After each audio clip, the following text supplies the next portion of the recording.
யாக்கோபு இரண்டாம் முறையும் தன் சகோதரன் ஏசாவை வஞ்சித்தான். அதனால் ஏசா தன் சகோதரன் யாக்கோபை பகைத்து, என் தகப்பன் மரிக்கும் நாள் வரட்டும், அதன் பின்பு யாக்கோபை கொன்று போடுவேன் என்று சொல்லிக் கொண்டான்.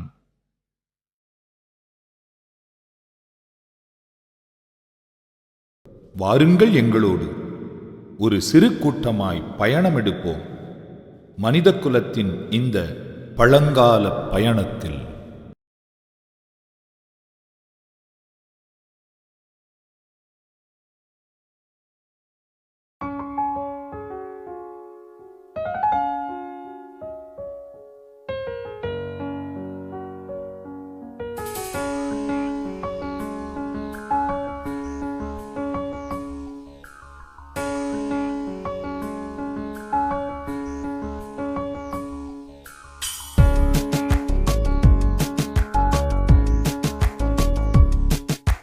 கடந்த காலம் நோக்கி நாம் பயணம் போவோம் வாருங்க, பயணம் போவோம் வாருங்க.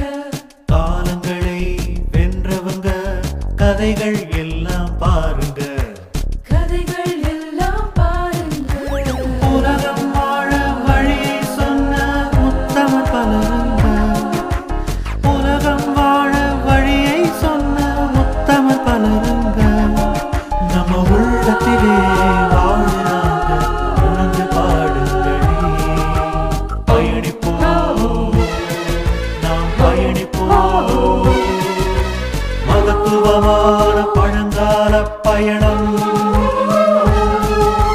கடந்த காலம் நோக்கி நாம் பயணம் போவோம் வாருங்க.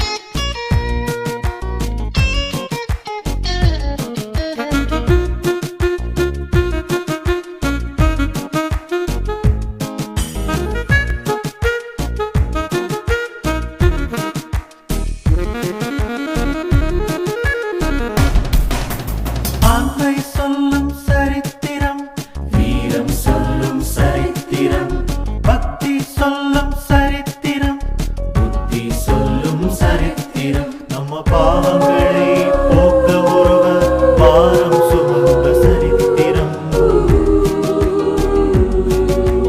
வித்தியாசமாய் வாழ்ந்திட்ட ஞானிகளின் சரித்திரம்.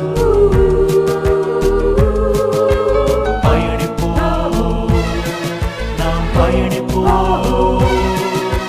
மகத்துவமான பழங்கால பயணம். கடந்த காலம் நோக்கி நாம் பயணம் போவோம் வாருங்க. காலத்தையே வென்றவங்க கதைகள் எல்லாம் கேளுங்க.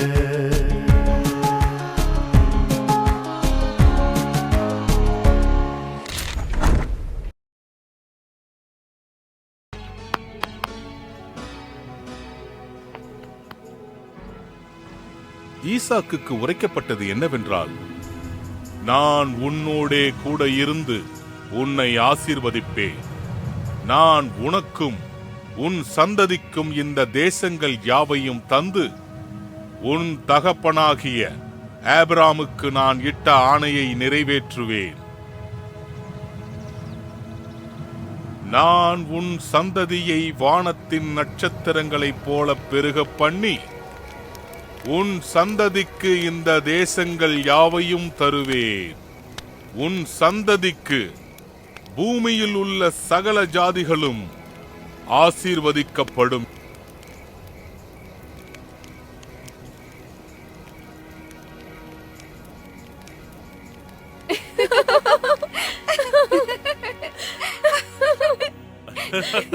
அம்மா, அம்மா எங்க இருக்கீங்க? இங்க கொஞ்சம் வெளியே வாங்க.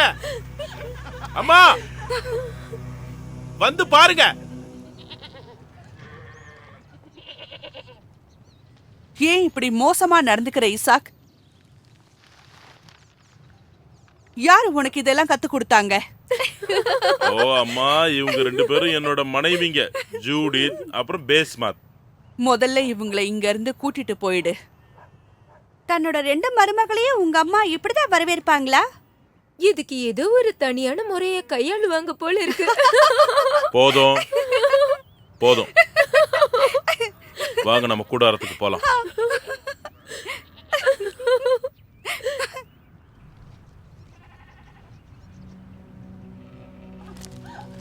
இசாக், நம்ம கூடாரத்துக்கு அவன் யார கூட்டிட்டு வந்திருக்கான்னு பாத்தீங்களா? நான் பார்க்கல, ஆனா சொல்லி கேள்விப்பட்டேன். இப்ப இது விஷயமா நாம என்ன செய்யலாம்? நீ அமைதியாயிரு, நான் ஆக வேண்டியதை பாத்துக்கிறேன்.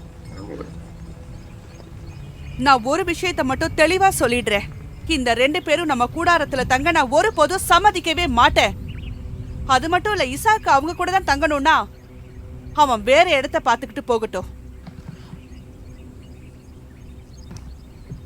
இதுக்கு நீ என்ன அர்த்தம் சொல்ல போற? இவங்க ரொம்ப சின்ன பொண்ணுங்க, அதோட ஆரோக்கியமான குழந்தைகளை பெத்தெடுக்கிறதுக்கும் அம்மாவுக்கு வேலையில உதவியா இருப்பாங்க. எனக்கு அவங்களோட உதவி தேவையே இல்ல. அவங்கள இங்க இருந்து கூட்டிட்டு போ. சொல்றத கேளு. உன்னை நினைச்சா எங்களுக்கு வேதனையா இருக்கு. நாங்க உனக்காக ஹரான்ல இருந்து பெண் பார்க்க முடிவு செஞ்சிருக்கோம். என் சகோதரனுக்கு அழகான பெண் பிள்ளைகள் இருக்கிறதா சொல்லிருக்காங்க. இவங்களுக்கு அப்படி என்னதான் குறை இருக்கு? நாம விசுவாசிப்பத அவங்க விசுவாசிப்பதில்ல. அதோட அவங்க கானானிய பலிபீடத்துல ஜெயிப்பாங்க. எனக்கு அது ரொம்ப வருத்தமா இருக்கு. நம்ம தேவன் தான் எனக்கு உங்க அம்மாவை அனுப்புனாரு. நானும் சந்தோஷமா தான் இருக்கேன். நீ பொறுமையா இருந்தா தேவன் நிச்சயமா உனக்கேத்த ஒருத்திய அனுப்பியிருப்பாரு. நீ என் மனசை கஷ்டப்படுத்திட்ட. நான் உன் மேல வச்ச நம்பிக்கையெல்லாம் வீணாயிடுச்சு. என் இதயமே சுக்கு நூறா உடைஞ்சிடுச்சு. என்னோட தேர்வை பார்த்து நீங்க சந்தோஷப்படுவீங்கன்னு நினைச்சேன். உங்களுக்கு எல்லா விஷயத்திலயும் யாக்கோபை தான் பிடிக்கும்னு எனக்கு தெரியும். இல்ல, அத மறந்துடு. நீ செஞ்ச மிகப்பெரிய தவற திருத்திக்க பாரு. நம்ம குடும்பம் பார்த்து வச்ச பொண்ணை தான் நீ திருமணம் செஞ்சிருக்கணும். அதுவும் உங்க அம்மாவோட அனுமதியோட தான். எல்லாம் முடிஞ்சு போச்சு. இப்போ அவங்க என்னோட மனைவிங்க, என் கூடாரத்துல என் கூட தான் இருப்பாங்க. அவங்கள இந்த இடத்தை விட்டு துரத்துற வரைக்கும் எனக்கு நிம்மதியே இருக்காது.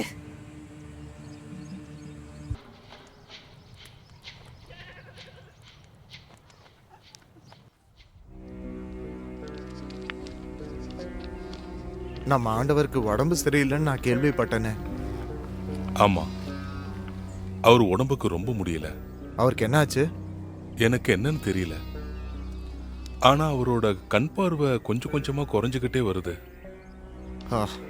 அவங்க மகன்களுக்கு மன்னிப்பே கிடையாது.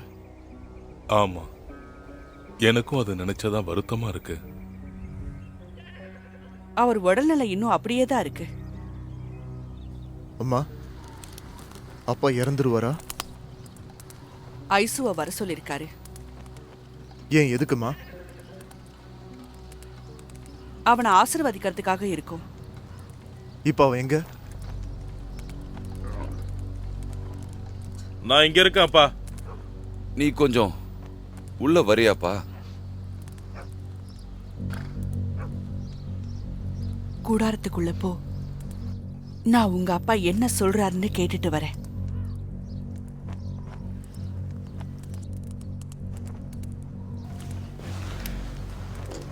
வந்துட்டேன்ப்பா. நான் என்ன செய்யணும்னு சொல்லுங்க. கொஞ்சம் என் பக்கத்துல வாப்பா.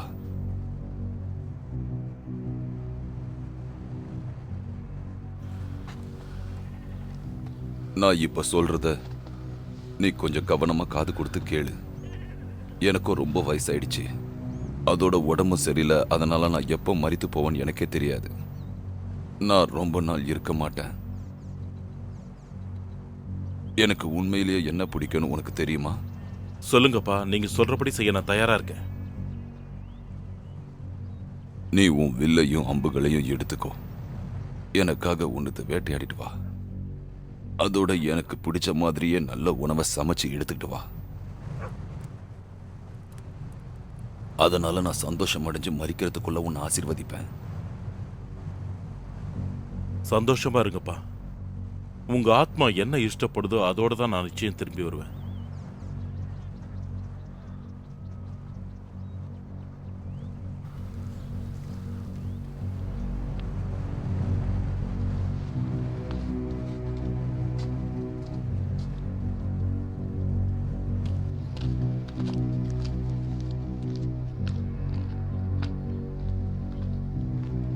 உங்க அப்பா தான் மறிக்க போறதா நினைக்கிறாரு. அதோட ஐசோக்கு எல்லா ஆசீர்வாதங்களையும் தர போறாரு. இவனுக்கு மட்டும் அப்பாவோட ஆசீர்வாதம் கிடைக்கும்னா அப்ப எனக்கு என்ன கிடைக்கும் சொல்லுங்க? நீ என்னோட பேச்ச கேட்டா உனக்கும் எல்லாமே கிடைக்கும். நீ ஆட்டு மந்தைக்கு போய் 2 ஆடுகளை தேர்ந்தெடுத்து கொண்டு வா. நான் உங்க அப்பாவுக்கு பிடிச்ச மாதிரியே உணவு தயாரிச்சு தரேன். அதை நீ கொண்டு போய் உங்க அப்பாவுக்கு சாப்பிட கொடு. உனக்கும் ஆசீர்வாதம் கிடைக்கும். ஆனா அம்மா, அவ ரொம்ப முன்கோவக்காரன்றத நீங்க மறந்துட்டீங்களா? ஆனா நான் அப்படி இல்ல. எங்க அப்பா என்ன தொட்டு பார்க்கலாம், இல்ல என் கைகளை பிடிக்கலாம், இல்ல என் கண்ணத்துல முத்தமிடலாம். அதனால நான் ஈசு இல்ல யாக்கோப்னு கண்டுபிடிச்சிடலாம். அப்பா என்ன ஆசீர்வதிக்கிறதுக்கு பதிலா நான் செய்யற காரியத்துக்கு அவர் என்ன சபிக்க கூட செய்யலாம். உன்னோட சாபம் ஏன் மேல இருக்கும் மகனே. என் வார்த்தைக்கு கட்டுப்பட்டு போய் 2 ஆடுகளை கொண்டு வா. சீக்கிரம் போ, சீக்கிரம். அம்மா, நாம இப்ப என்ன செஞ்சுட்டு இருக்கோம்? நான் சொல்றதை கேளு. நீ சீக்கிரமா போ. நம்ம கிட்ட இப்ப நேரம் இல்ல. ஐசு ஒரு சிறந்த வேட்டைக்காரன். வேட்டையாடுறதுக்கு அவனுக்கு கொஞ்சம் நேரம் தேவைப்படும். நீங்க என்ன தப்பு செஞ்சுட்டு இருக்கீங்கன்னு உங்களுக்கு தெரியுமாமா? எனக்கு தெரியும். தேவன் உன்னதான் தேர்ந்தெடுத்தாரு. உனக்கு முன்னால பிறந்தவன் உனக்கு சேவை செய்யணும். மூத்தவன் இளையவனுக்கு சேவை செய்வான். ஐசு தன்னோட இடத்த ஒரு கோப்ப ரசத்துக்காக விட்டு கொடுத்துட்டான். ஆனா இதெல்லாம் சரின்னு சொன்னா எங்க அப்பா உண்மையிலேயே அந்த ஆசீர்வாதங்களை தந்திருக்க மாட்டாரா? பதில் சொல்லுங்கம்மா. இத பாரு, உங்க அப்பாவுக்கு உடல்நிலை சரியில்லை. உடல்நிலை சரியில்லாதவங்களுக்கு எப்பவுமே தான் செய்யறது சரியா தவறான்னு தெரியாது. அதை முதல்ல புரிஞ்சுக்கோ. நான் போய் இப்ப ஐசுவோட உடைகளை கொண்டு வரேன். அந்த உடைகள் மேல அவன் மனம் இருக்கும். நீ சீக்கிரமா போ. நீ இங்கேயே நின்னு நேரத்தை வீணாக்காத. சீக்கிரமா போ.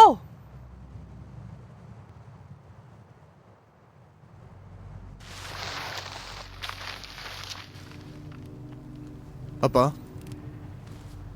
வந்துட்டியா மகனே?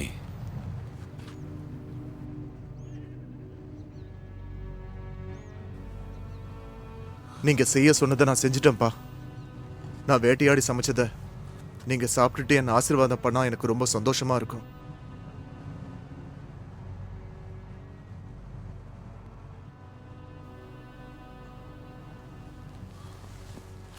நீ யாரு? நான் தான்ப்பா உங்க மூத்த பையன். மகனே, இவ்வளவு சீக்கிரமா உன்னால எப்படி வேட்டையாட முடிஞ்சது? உங்க ஆண்டவர் எனக்கு உதவி செஞ்சதுனால தான் இது முடிஞ்சது. என் பக்கத்துல வா. அப்பதான் நான் உன்னை தொட்டு உணர்ந்து நீ என் மகனா இல்லையான்றதை தெரிஞ்சுக்க முடியும்.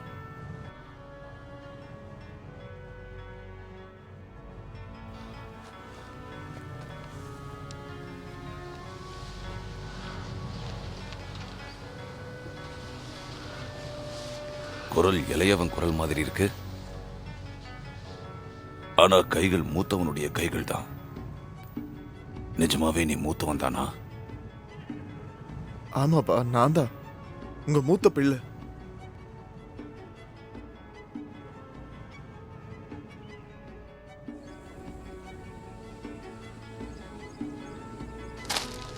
என் மகனே, நீ என்கிட்ட வந்து எனக்கு முத்தம் கொடு.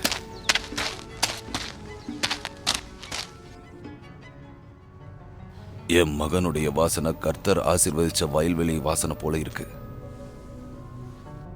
தேவன் உனக்கு வானத்து பனியையும் பூமியின் கொழுமையையும் கொடுத்து மிகுந்த தானியத்தையும் திராட்சை ரசத்தையும் தந்தருள்வாராக. ஜனங்கள் உன்னை சேவிக்கவும் ஜாதிகள் உன்னை வணங்கவும் கடவர்கள். உன் சகோதரனுக்கு எஜமானாய் இருப்பாய். உன்னை சபிக்கிறவர்கள் சபிக்கப்பட்டவர்களும் உன்னை ஆசீர்வதிக்கிறவர்கள் ஆசீர்வதிக்கப்பட்டவர்களுமாயிருப்பார்கள்.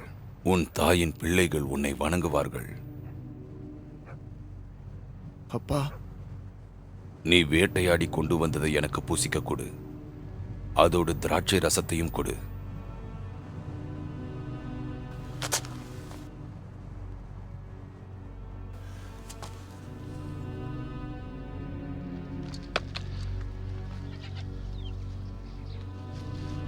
அப்பா, நான் போய் இன்னும் கொஞ்சம் திராட்சை ரசம் கொண்டு வரேன்.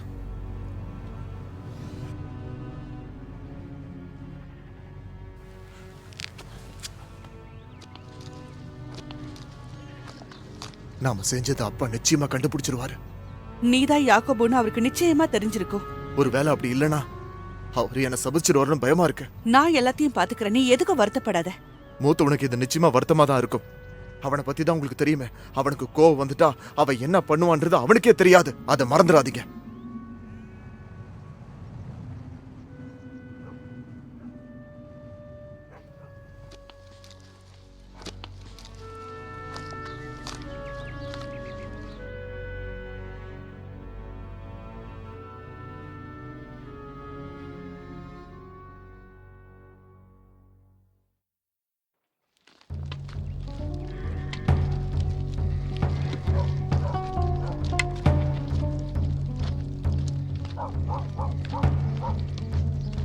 அப்பா, நீங்க இஷ்டப்பட்ட மாதிரியே நல்ல உணவை உங்களுக்காக சமைச்சு கொண்டு வந்திருக்கேன். என்ன இது? நீ யார்? என்னாச்சுப்பா? நான் தான் உங்க மகன் ஈசு.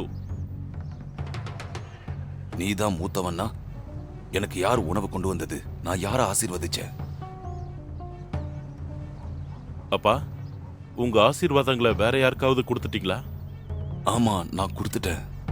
அதை பெற்றுக்கொண்டவன் ஆசீர்வதிக்கப்படுவான். என்னோட ஆசீர்வாதங்களை பெற்றது யாரு? நிச்சயம் அது உன் இளைய சகோதரனாகத்தான் இருக்கும்.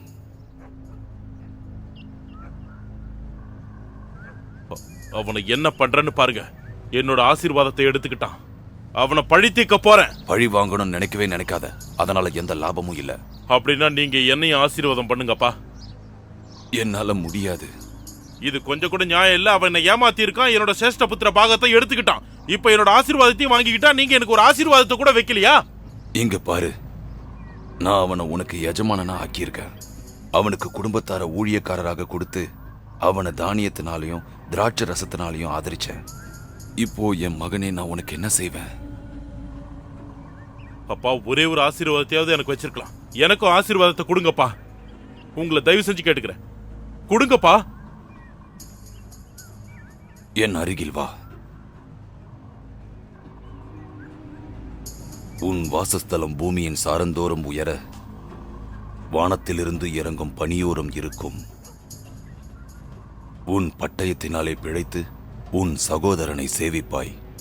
நீ மேற்கொள்ளும் காலம் வரும்போதோ உன் கழுத்தில் இருக்கும் நுகத்தடியை முறித்து போடுவாய்.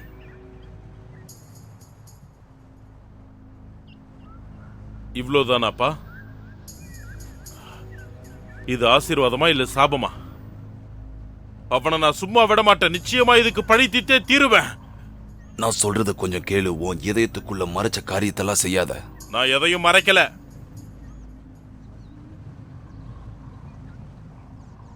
இங்க என்ன நடக்குது ஏசா? இவன் ரொம்ப தந்திரமா என்னோட சேஷ்ட புத்திர பாகத்தை திருடிட்டான். அதோட எங்க அப்பா கிட்ட இருந்து ஆசீர்வாதங்களையும் பெற்றுட்டான். நான் அவனை கொல்ல போறேன். கிடைச்சா? கொஞ்சம் அமைதியா இரு ஏசா. என்ன தடுக்கணும்னு நினைக்காதீங்க. அம்மாவோட செல்ல பிள்ளை, அவ்வளவுதான். நான் அவனை கொல்ல போறேன். சும்மா விட மாட்டேன். உடனே எழுந்து புறப்படு. ஆரான்ல இருக்கிற என் சகோதரன் லாபானிடம் ஓடிப்போ. உங்க அண்ணனோட கோபம் தணிஞ்சதுக்கு அப்புறம் இங்க வா. அது வரைக்கும் அங்கேயே இரு. கடந்த காலம் நோக்கி நாம் பயணம் போவோம் வாருங்க. காலத்தையே வென்றவங்க கதைகள் எல்லாம்